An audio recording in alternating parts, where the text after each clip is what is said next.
Hello दोस्तों, मेरा नाम चरिता है। मैं 19 साल की हो चुकी हूँ और 3 साल से इस घर में काम कर रही हूँ। इस घर में मालकिन और उनका बेटा शेखर रहता है, पर अभी 8 महीने पहले ही मालकिन की मौत हो गई है। मुझे इस घर में मालकिन की सेवा के लिए ही लगाया गया था। उनकी मौत के बाद मुझे लगा था कि उनका बेटा मुझे काम से निकाल देगा, पर ऐसा नहीं हुआ।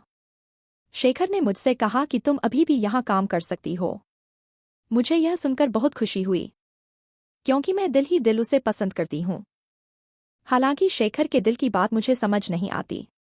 मैंने उसे कई बार मुझे चुपके से निहारते हुए देखा है, पर उसके दिल में मेरे लिए क्या फीलिंग है, यह मुझे नहीं पता है। मैं जानना जरूर चाहती हूँ। मैं दिन भर उसी के घर में रहती थी। वहां मेरे रहने के लिए एक छोटा सा कमरा भी था, जहां मैं रात में सो जाती थी। मैं मालकिन की मौत के बाद शेखर के करीब रहने लगी थी। मैं जवान हो चुकी थी। मैं दिखने में बहुत सुंदर हूँ। मेरी भूरी भूरी आंखें, कसा हुआ शरीर, मोटे मोटे प्राकृतिक उभार, यह सब देख के किसी भी लड़के का मन मचल सकता है। मेरा बाहर कहीं कोई आना जाना भी नहीं था। मेरे सामने बस शेखर ही था। वह भी 20 साल का एक जवान लड़का बन चुका है। मैं उसे खुश करने का कोई भी मौका नहीं छोड़ती थी, पर ना जाने क्यों वह मुझसे दूरी बनाता बातों बातों में। मैं कभी उसका हाथ पकड़ लेती तो मेरा हाथ झटक देता था और मुझसे कहता कि तुम मुझसे दूर रहा करो। मैं प्यार से उसका दिल जीतना चाहती थी, इसीलिए उसके लिए तरह तरह के पकवान भी बनाती थी। पर मुझे समझ नहीं आता था कि मेरे अंदर कुछ कमी है या उसके अंदर कुछ कमी है, जिस वजह से वह मुझे अपने से दूर करता है।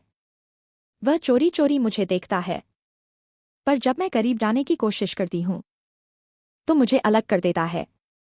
लेकिन बहुत जल्द मुझे शेखर के करीब जाने का मौका मिल ही गया। उस दिन सुबह से ही तेज बारिश हो रही थी। बारिश की बूंदें मेरे दिल में अरमान जगा रही थी।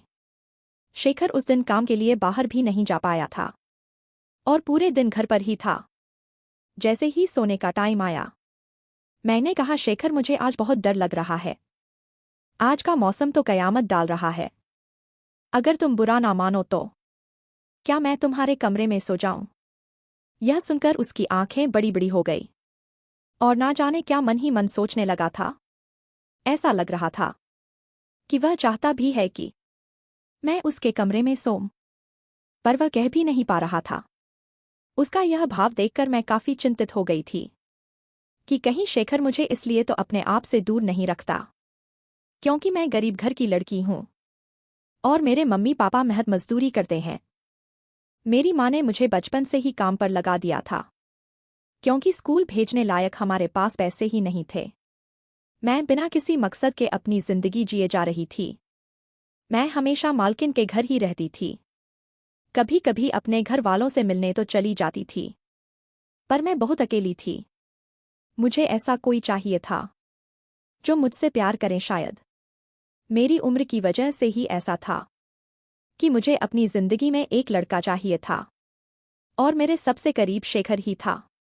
अंजाम की परवाह किए बिना ही मैंने उससे कह दिया था कि मैं आपके कमरे में सोना चाहती हूँ।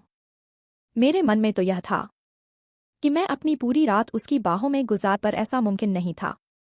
शेखर काफी देर सोचने के बाद बोला, अच्छा ठीक है, यहीं सो जाओ। मैं अंदर आई तो यही सोच रही थी कि मैं कहाँ सोऊं, नीचे बिस्तर लगाकर सोऊं या उसके साथ पेड़ पर सोऊं। मैं शेखर की तरफ देखने लगी। उसने मुझसे कहा कि तुम चाहो तो बेड पर सो जाओ, बस मुझसे दूरी बनाकर रखना, या फिर चाहो तो नीचे भी सो सकती हो। शेखर तो मुझे शराफत दिखा रहा था, पर मुझे उसके करीब ही सोना था, तो मैं बेड पर ही सो गई। बारिश की वजह से काफी ठंड लग रही थी, ऊपर से पंखा भी चल रहा था। शेखर एक चादर ओढ़कर किनारे पर सो गया था। मैं ठंड से कांपने लगी और फिर अचानक बिना सोचे समझे शेखर के चादर के नीचे आ गई और इंतजार करने लगी कि शेखर क्या करता है, पर वह तो अपनी जगह से हिल भी नहीं रहा था। अचानक मैंने सटकर उसका हाथ पकड़ लिया और कहा, शेखर, मुझे बहुत ठंड लग रही है। बस इतना कहकर मैं उसके ऊपर चढ़ गई। मुझे इस हाल में देखकर उसकी आंखें बड़ी बड़ी हो गई थी। पर उसकी सांसें तेज तेज चलने लगी थी। चलती भी कैसे नहीं। मैं एक जवान और बेहद खूबसूरत लड़की हूं जो कि उसके इतने करीब थी। मैंग ने कहा, मुझसे रहा नहीं जाता। शेखर, मैं बहुत अकेली हूं। तुम प्लीज मेरा अकेलापन आज रात के लिए दूर कर दो। मैं उसके बिल्कुल करीब आ गई और उसके होठों को चूमने लगी थी। अब वह भी बहकने लगा था, पर उसके चेहरे में मुझे डर नजर आ रहा था। मैं उसके शर्ट के बटन खोलने लगी, पर वह मुझे रोक रहा था। कहने लगा, चरिता प्लीज ऐसा मत करो। मैंने ललई आंखों से उसकी ओर देखा और पूछा, क्यों ना करूं? शेखर, मैं उसकी तरह प्यार भरी नजरों से देखने लगी और धीरे धीरे उसके बटन खोलने लगी थी। लेकिन जैसे ही मैंने उसके सारे कपड़े उतारे और उसे देखा तो मेरी चीख निकल गई। मैं डर के मारे बिल्कुल थर-थर कांपने लगी थी। मुझे जरा भी इल्म नहीं था कि मैं ऐसा नजारा देखूंगी। मेरा चेहरा बिल्कुल लाल पड़ गया था। मैं एक पल भी वहां रुकना नहीं चाहती थी। मेरा दिल इतनी तेजी से धड़कने लगा था जैसे कि बाहर ही आ जाएगा। मेरी सांसें बहुत तेज हो गई थी और फिर मैं दौड़ती हुई उसके कमरे से बाहर निकल गई। मेन गेट खोलकर मैं बाहर निकल गई और बारिश में भीगती हुए दौड़ने लगी थी। मैं पागलों की तरह दौड़ी जा रही थी और वही नजारा मेरी आंखों के सामने घूम रहा था जो अभी मेरे साथ हुआ था। बारिश के पानी के साथ मेरी आंखों में भी आंसू आ गए थे। मैं शेखर को बहुत पसंद करने लगी थी। भागती हुई मैं अपने घर तक पहुंच गई। जैसे ही मेरी मां ने दरवाजा खोला तो मुझे सामने खड़ा पाया। मुझे देखकर वह बिल्कुल विचलित हो गई थी। तभी मेरे पापा सामने आए और बोले, क्या बात है बेटा, इतनी रात को यूं दौड़ के क्यों आ रही है? सब ठीक तो है ना? मेरे पापा मेरे मम्मी को ही डांटने लगे कि जवान लड़की है। तुझे कितनी बार कहा था कि उस जवान लड़के के साथ घर पर काम मत करवा, कुछ ऊंच नीच हो जाएगा। पर तूने मेरी एक भी नहीं सुनी और आज देख कैसे वह भागकर घर आई है। तभी मैंने ध्यान दिया कि मेरी शर्ट का बटन भी ठीक से नहीं लगा था। मेरे बाल भी बिल्कुल बिखरे हुए थे। कोई भी देखेगा तो यही सोचेगा कि मेरे साथ कुछ गलत हुआ है। मेरी मम्मी ने मुझे घर के अंदर ले लिया और जोर जोर से रोने लगी थी। बोली, यह क्या हो गया? मैं उन लोगों को कुछ कह भी नहीं पा रही थी। थोड़ी देर बाद अपने आप को संभालने के बाद मैंने कहा, मेरे साथ आज की रात जब मैं 17 साल की थी तब से ही मेरी मां ने इस घर पर मुझे काम पर लगा दिया था, क्योंकि घर की मालकिन बहुत बीमार थी। उस वक्त शेखर करीब 18 साल का था। मैं धीरे धीरे जवान हो रही थी। मालकिन के बेटे को देखकर मेरा मन मचलता था, पर वह मेरी ओर कभी भी आंख उठाकर नहीं देखता था और हमेशा अपने काम में ही लगा रहता था। काम करते करते मुझे पता चला कि घर में एक बेसमेंट थी। शेखर अपना काम खत्म करके घर आता और फिर बेसमेंट में चला जाता था। वह घंटों वहीं पर बैठा रहता था। बेसमेंट से अजीबोगरीब आवाज आती थी और कुछ धुआं धुआं सा लगता था। पहले मुझे यही लगता था कि शेखर नीचे बैठकर नशा करता है, पर जब वह मेरे पास आता तो उसे देखकर ऐसा नहीं लगता था कि वह कोई नशा किया हुआ है। वह बिल्कुल स्वाभाविक लगता था, पर बहुत ही परेशान सा लगता था। मैं हर वक्त उसके ऊपर नजर बनाए रखती थी क्योंकि मुझे वह पसंद था। एक दिन मालकिन सो गई थी और शेखर बेसमेंट में था। उस मौके का फायदा उठाकर मैं भी बेसमेंट के अंदर चली गई थी। मैं वहां खड़ी थी तो देखा शेखर बिना शर्ट के कमरे में पता नहीं क्या कर रहा था। उसकी पीठ मेरी तरफ थी। मैं उसकी बॉडी को देख रही थी। अचानक से मैं उसके करीब चली गई और उसके पीठ पर हाथ रख दिया। शेखर बिल्कुल भड़क गया और मुझे डांटने लगा, तुम यहां क्या कर रही हो? जाओ यहां से। फिर उसने अपने जिस्म को तुरंत थक लिया और मैं उसके जिस्म को देख ही नहीं पाई थी। शर्ट पहनने के बाद में वह मेरी तरफ मुड़ा और कहा, तुम यहां क्या कर रही हो और तुमने मुझे हाथ क्यों लगाया? वह बहुत गुस्से से कह रहा था, पर उसकी आंखों में मुझे प्यार नजर आ रहा था। मैं तुरंत उसके करीब चली गई थी और उसके होठों पर किस कर दिया और बोला, तुम्हें मिस कर रही थी, इसलिए देखने आई हूं।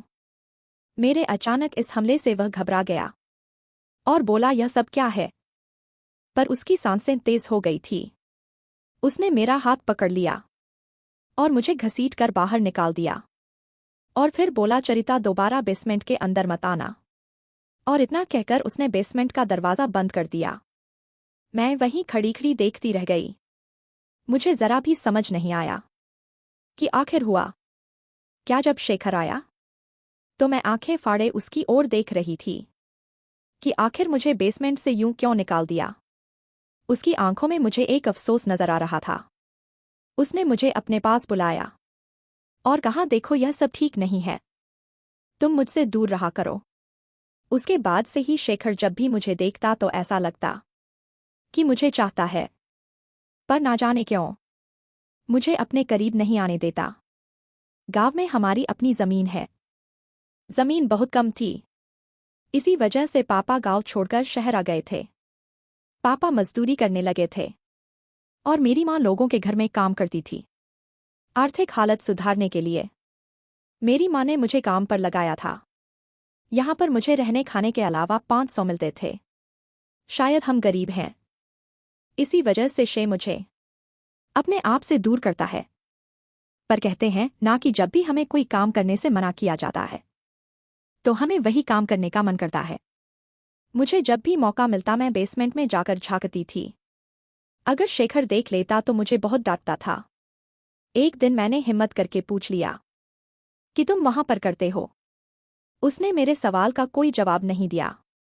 अब वह बेसमेंट का दरवाज़ा भी बंद कर लेता था। लेकिन आज मैंने जो कुछ भी देख लिया था उस मेरा दिल दहल उठा था। मैं शेखर के एकदम नज़दीक थी और उसकी शर्ट उतारते ही मुझे जो कुछ भी नजर आया था उसे देख मैं डर से कांपने लगी थी। क्या यही वजह थी कि वह बेसमेंट में वक्त गुजारता था और बस सोने के लिए ही ऊपर आता था? आखिर यह सारा मांजरा क्या है? मेरी मम्मी पापा रोना धोना कर रहे थे अपने आप को संभालते हुए। मैंने कहा, माँ शेखर ने कुछ भी गलत नहीं किया। मुझे आप लोगों की याद आ रही थी। पूरे दिन से इतनी कयामत वाली बारिश हो रही थी कि मैंने बुरा सपना देखा और सपना टूटते ही मैं दौड़ती हुई आप लोगों के पास आ गई। शेखर अच्छा लड़का है, वह कभी भी मेरी तरफ गंदी निगाह से नहीं देखता है। मेरी बातें सुनकर मेरे घर वालों ने राहत की सांस ली, पर मैंने उन्हें सच नहीं बताया था। मुझे सच बताने की हिम्मत नहीं थी, जिस वजह से अगले दिन उन्होंने फिर से मुझे काम पर भेज दिया। मैं सुबह काम पर आई तो देखा शेखर घर पर ही था। शायद वह मेरा इंतजार कर रहा था। मैंने उससे कोई भी बात किए बिना सीधा घर का काम करने लगी। शेखर मेरे आगे पीछे घूम रहा था। उसने सोचा था कि मैं उससे कोई सवाल पूछूंगी, पर मैंने कोई सवाल नहीं पूछा। मुझे उससे नफरत सी हो गई थी। शाम तक वह मेरे आगे पीछे ही घूमता रहा। जब मैंने अपना सारा काम खत्म कर लिया तो अचानक उसने मेरा हाथ पकड़ लिया। उसने कहा, मैं तुम्हें सब बताऊंगा, तुम बस बैठ जाओ। मैं उसकी तरफ देखने लगी थी। मैं उसे पसंद करने लगी थी, पर कल रात के बाद मेरा दिल टूट चुका था। अब शेखर बोलने लगा। उसने कहा, जब मैं 16 साल का हुआ था तो गलत संगत में पड़ गया था। अपने दोस्त के साथ गलत जगह पर जाने लगा था और वहां औरतों के साथ रात गुजारता था। मेरे पापा नहीं थे और मेरी माँ बहुत बीमार रहती थी, तो मुझे रोकने टोकने वाला कोई नहीं था। मैं जवानी के जोश में अलग अलग लड़कियों के साथ रिश्ता बनाता था। मेरे क्लास की एक लड़की थी जो कि बहुत खूबसूरत थी। मैं और मेरे दोस्त उस लड़की को हासिल करना चाहते थे और हमें मौका भी मिल गया था। हमने उसे जबरदस्ती उठा लिया था और फिर उसे एक झोपड़े में लेकर आ गए थे। हम सबने मिलकर बारी बारी से उसके साथ गलत काम किया।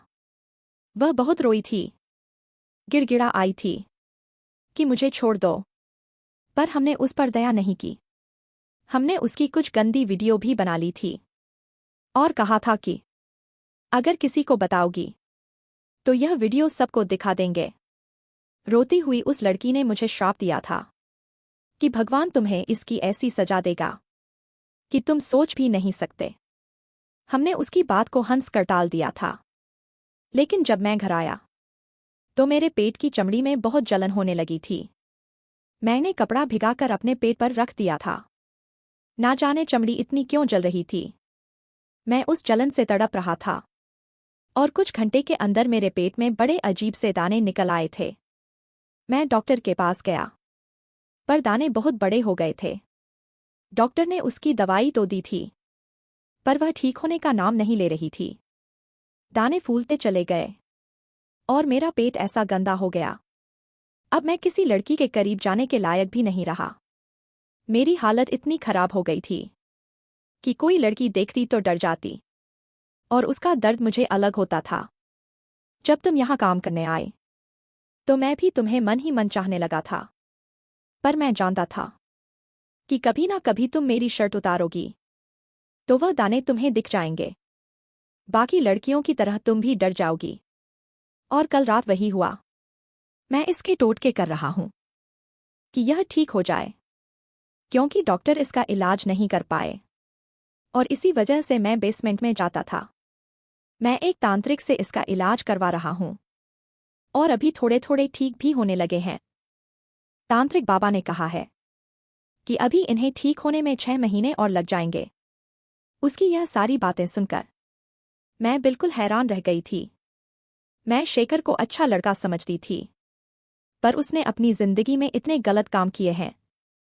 शेखर ने कहा, मैं आज भी उस लड़की की तलाश भी कर रहा हूं जिसने मुझे श्राप दिया था।